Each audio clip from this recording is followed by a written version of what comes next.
Hey guys, I'm Rich from NeoWin, and today we're unboxing Lenovo Yoga 9i 14. So, if you've been following along, I recently reviewed the Yoga 9i 15, although maybe not by the time this goes up, maybe within a day or two.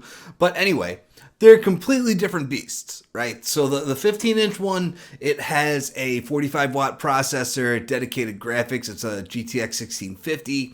So this is not uncommon at all. We tend to have the more powerful components in the 15-inch one.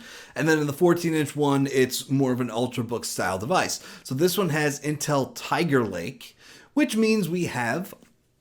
by the way, the processor is Core i7 1185G7, which is at the top of the lineup. Not a big difference between that and the 1165G7, but whatever. It's the second generation 10 nanometer series that Intel has. It is it comes with Iris Xe graphics, which is nice, and Thunderbolt 4. So the thing about Thunderbolt 4 is that it's basically a full Thunderbolt 3 port.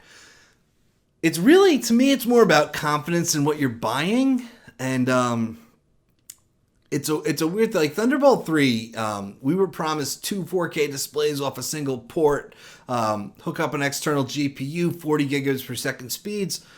But as it turns out, OEMs could actually use 2 lanes instead of 4 lanes on the port, and it would only get 20 gigabits per second. And you could only connect one 4K display on a single port. So you would go and you'd go and buy a laptop that has Thunderbolt 3, and there was almost no way to know what you were getting, whether it was a full Thunderbolt 3 port or the minimum spec Thunderbolt 3 port. So now with Thunderbolt 4, the minimum spec is that full Thunderbolt 3 port. So you know on a single port, you can go and connect two 4K displays. Now, some companies like Dell use the minimum spec Thunderbolt 3 ports even for its premium XPS PCs. So that was a big difference, you know.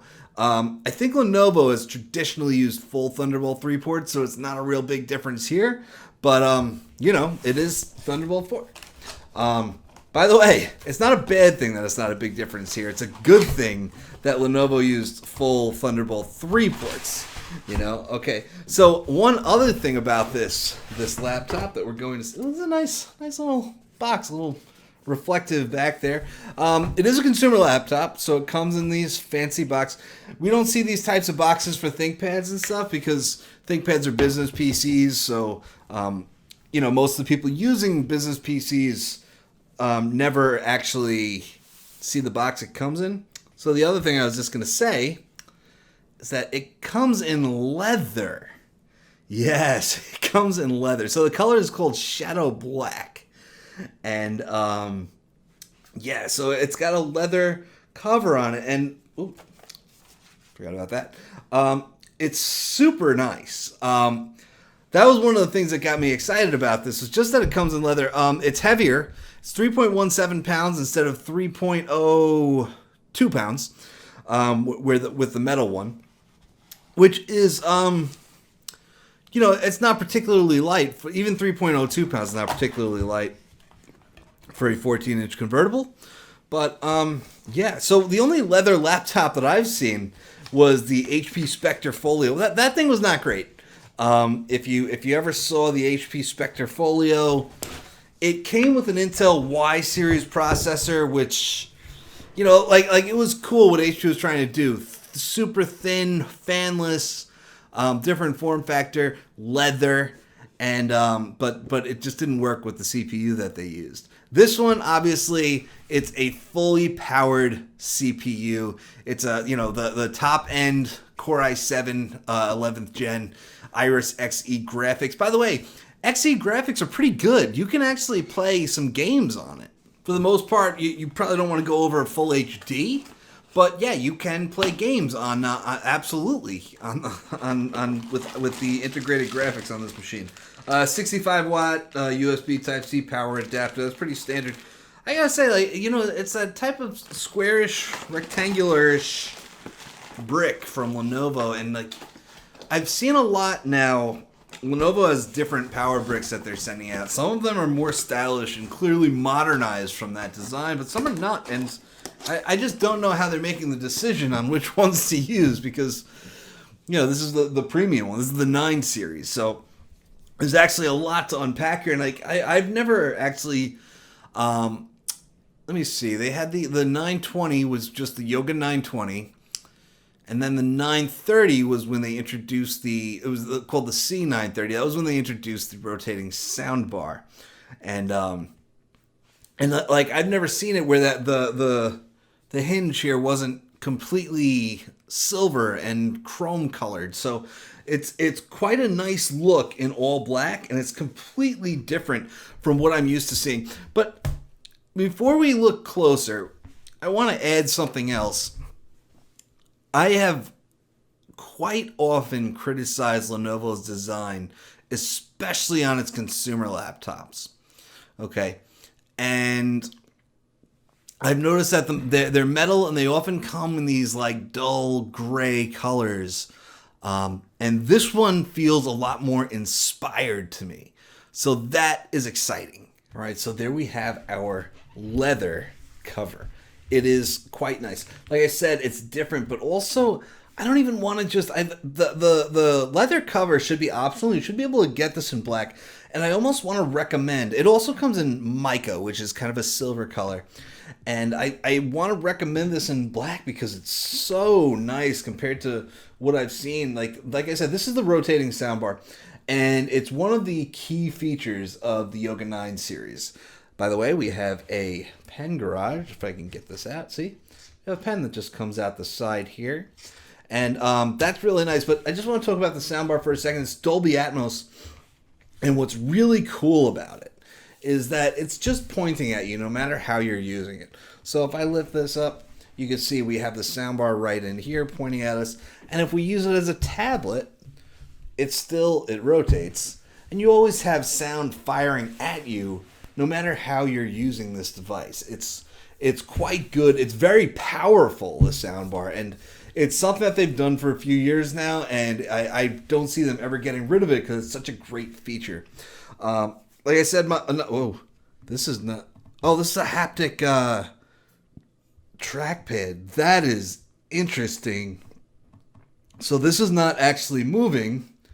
This is this is not actually clickable.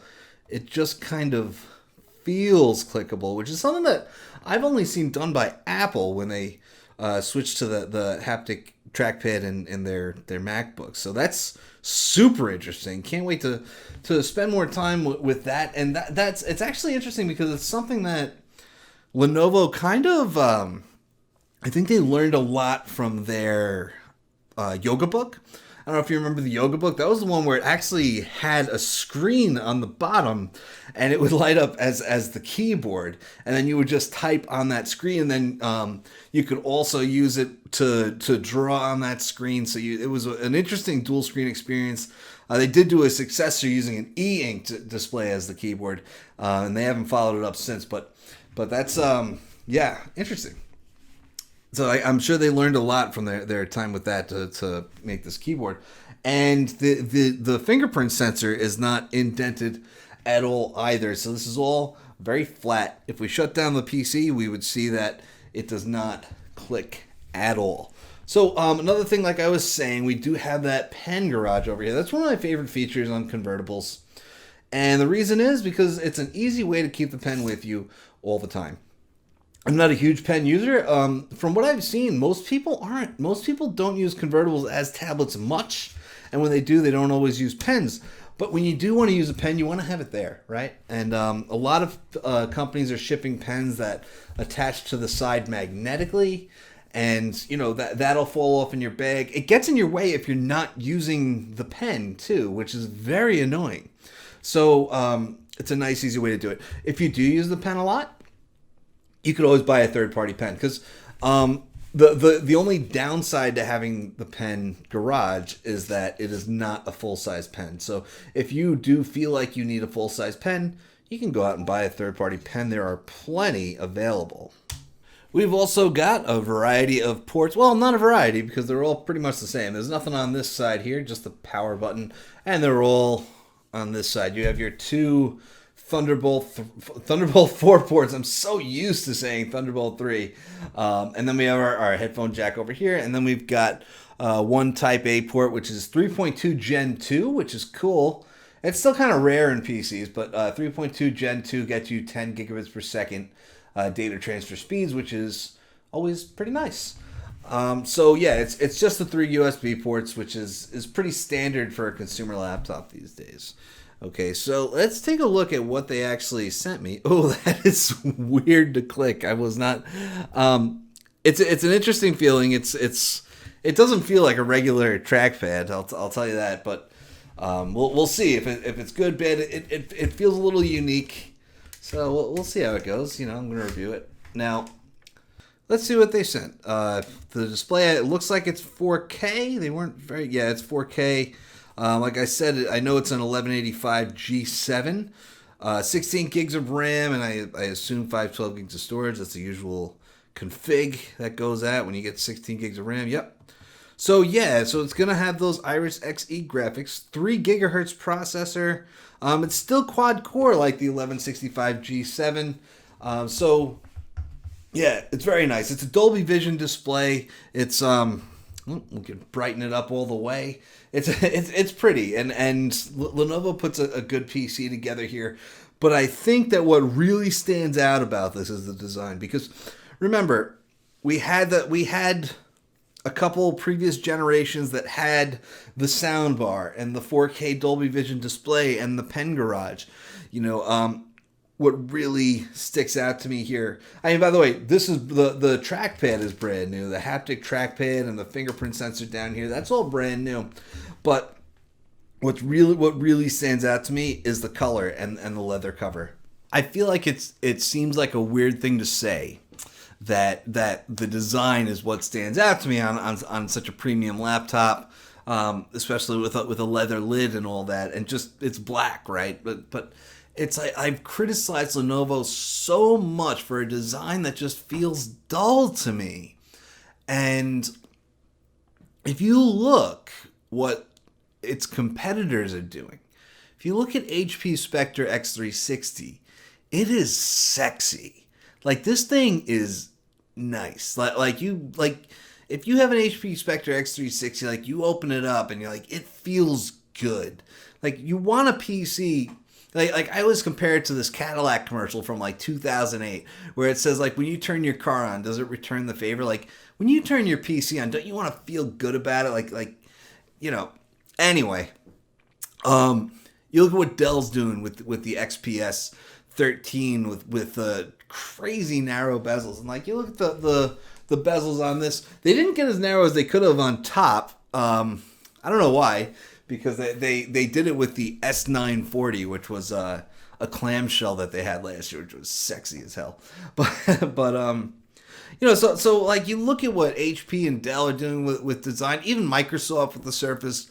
You kind of have to look at it, like, when you see this kind of gray aluminum thing, it's like, okay, I know this is an awesome PC, but it's like I wish they could make it a little flashier, and it feels like that shiny black rotating soundbar in there, that looks nice. That looks really nice.